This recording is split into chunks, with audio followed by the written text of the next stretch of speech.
તમને ખબર છે, હવે સરકારી હેલ્થ ઇન્સ્યોરન્સ માટે ક્યાંય ધક્કા ખાવાની જરૂર નથી, સીધું મોબાઈલ ફોનથી જ બની જાય છે.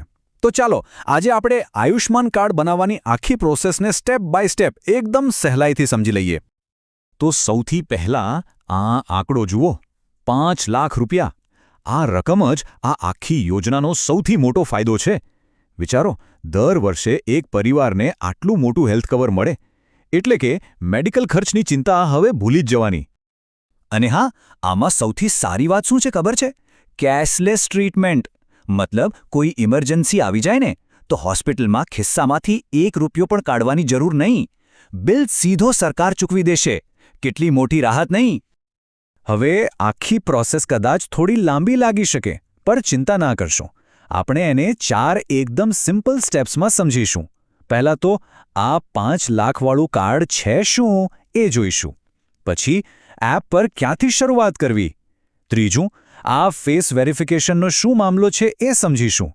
અને છેલ્લે કાર્ડ ડાઉનલોડ કઈ રીતે કરવું એ પણ જોઈ લઈશું. ઓકે, તો ચાલો શરૂ કરીએ પહેલા ભાગથી.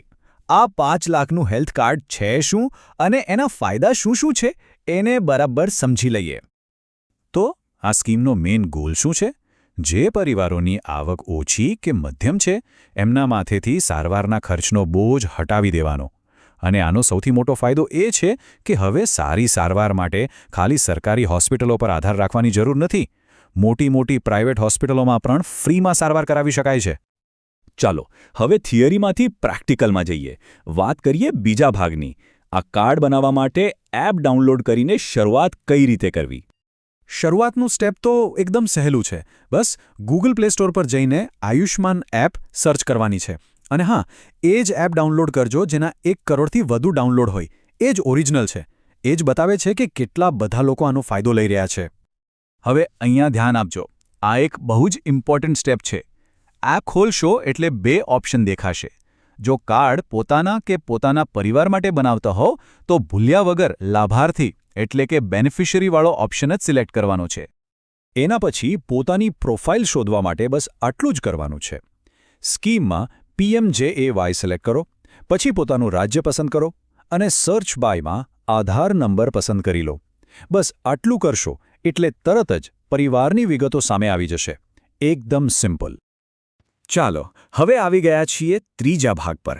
આ સ્ટેપ કદાચ થોડું ટેકનિકલ લાગી શકે છે, પણ છે નહીં. આ છે ફેસ આઈડી વેરિફિકેશન એટલે કે EKYC, જેમાં ચહેરાથી ઓળખ પાક્કી થાય છે. હવે જુઓ, આ ફેસ સ્કેન માટે 2 અલગ-અલગ એપની જરૂર પડશે. ગભરાશો નહીં, બંને સરકારી જ છે.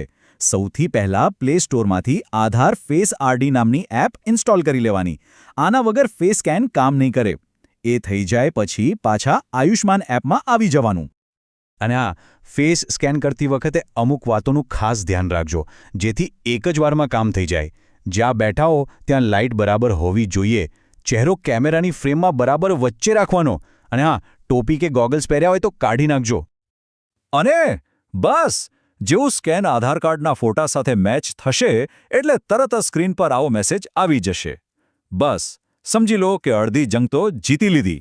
સૌથી અઘરું કામ પતી ગયું. ઓકે, તો વેરિફિકેશન તો થઈ ગયું. હવે આપણે બસ છેલ્લા સ્ટેપ પર છીએ. અરજી પૂરી કરીને કાર્ડ હાથમાં લેવાનો સમય આવી ગયો છે. તો સવાલ એ છે કે EKYC તો થઈ ગયું. હવે આગળ શું? કાર્ડ ફાઇનલ કરવા માટે બીજી કઈ કઈ વિગતો ભરવી પડશે? હવે બસ થોડીક જ વિગતો બાકી છે. પ્રોફાઇલ પૂરી કરવા માટે એક લાઈવ ફોટો પાડવાનો છે. મોબાઈલ નંબર નાખીને OTPથી વેરીફાઈ કરવાનો છે અને પરિવારના મુખ્ય વ્યક્તિ સાથે શું સંબંધ છે એ જણાવવાનું છે. છેલ્લે સરનામું નાખીને સબમિટ કરી દો. બસ આટલું જ. જેવું સબમિટ કરશો તરત જ આ મેસેજ આવી જશે, EKYC પૂરું અને તમારું કાર્ડ પણ અપ્રૂવ થઈ ગયું છે. કેટલી ફટાફટ પ્રોસેસ છે નહીં? અને હવે આવે છે એ ક્ષણ જેની આપણે રાહ જોઈ રહ્યા હતા. કાર્ડ ડાઉનલોડ કરવાનું. બસ પરિવારના લિસ્ટમાં પાછા જવાનું છે. ત્યાં હવે એપ્રુવ્ડ લખેલું દેખાશે. એની બાજુમાં ડાઉનલોડ કાર્ડ પર ક્લિક કરો અને બસ થોડી જ વારમાં આયુષ્માન કાર્ડની PDF ફાઇલ સીધી ફોનમાં આવી જશે. તો જોયું, આખી પ્રોસેસ કેટલી સિમ્પલ છે. હેલ્થ સિક્યોરિટી હવે સીધી ફોનમાં આવી ગઈ છે. આનાથી એક બહુ મોટો સવાલ મનમાં આવે છે કે જ્યારે 5 લાખ રૂપિયા સુધીની સારવારની ગેરંટી હાથમાં હોય તો શું પરિવારો પોતાના સ્વાસ્થ્ય અને ભવિષ્યની આર્થિક સુરક્ષા વિશે વિચારવાની રીત બદલી શકશે?